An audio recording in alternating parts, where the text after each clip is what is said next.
अस्सलाम वालेकुम। मैं हूँ ताज शरीफ चैनल में खुश आमदीद वॉइस नॉवल आर्टिस्ट। आज हम इश्क़ हासिल का 6 एपिसोड आपसे डिस्कस करेंगे, रेट करवाएंगे। चले चलते हैं स्क्रिप्ट की तरफ।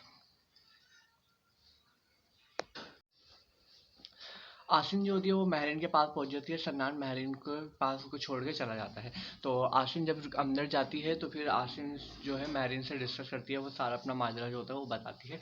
तो महरीन जो कहती है वो कहती है अभी बाबा ना कान में अपने हुजरे में है, उनसे कोई बातचीत करने के लिए कोई आए हुए हैं, मौलाना साहब। तो मैं थोड़ी देर में तुमसे उनकी मुलाकात करवा देती हूँ, तो अपना उनसे जो मसला है वो बयान कर देना। तो आसिन कहती है चले ठीक है। तो फिर रात काफ़ी गुजर चुकी होती है, तो आसिन जब उनके साथ बैठती है हजरत के साथ, तो वो फिर वो अपना सारा चीज़ें उनको बताती है। तो हज़रत साहब ये कहते हैं कि कार में तुम्हारे साथ क्या मसला है, मतलब क्यों ऐसा क्यों हुआ, क्या वजह थी, क्या बात थी। तो आसिम सारी डिटेल उनको समझा देती है, बता देती है। तो वो कहते हैं तुम कुछ टाइम यहाँ रहो, मदरसे की जो तुम्हारी तालीमात हैं वो उसको पूरी करो, और जब तुम्हें सही लगे ये डिसीजन तो तुम अपना वापस के डिसीजन ले लेना, क्योंकि मियाँ बीवी का रिश्ता है कोई इतना मजबूत, बहुत मजबूत होता है, कोई इतना नाजुक नहीं होता जितना तुम समझ रही हो। तो रात वहाँ होती है, वहाँ गुजर जाती है। सुबह जब सन्नान उस नशे की हालत से उठता है तो क्या नाम है, वो बहुत घबराया हुआ होता है, बहुत परेशान होता है। तो वो इतना परेशान हो जाता है कि मेरे साथ क्या हुआ, कहाँ चली गई। वो घर पहुँचता है तो आसिन वहाँ नहीं होती।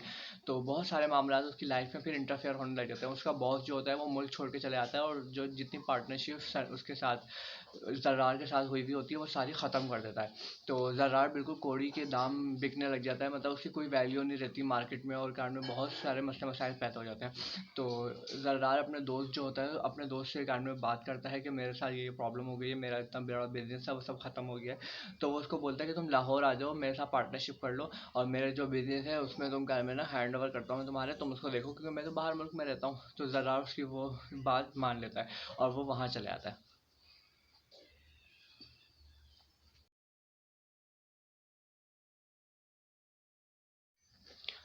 आसिन जो होती है वो हज़रत के जो मदरसा होता है उसमें अपनी तालीमात जारी कर देती है, वहाँ शुरू कर देती है।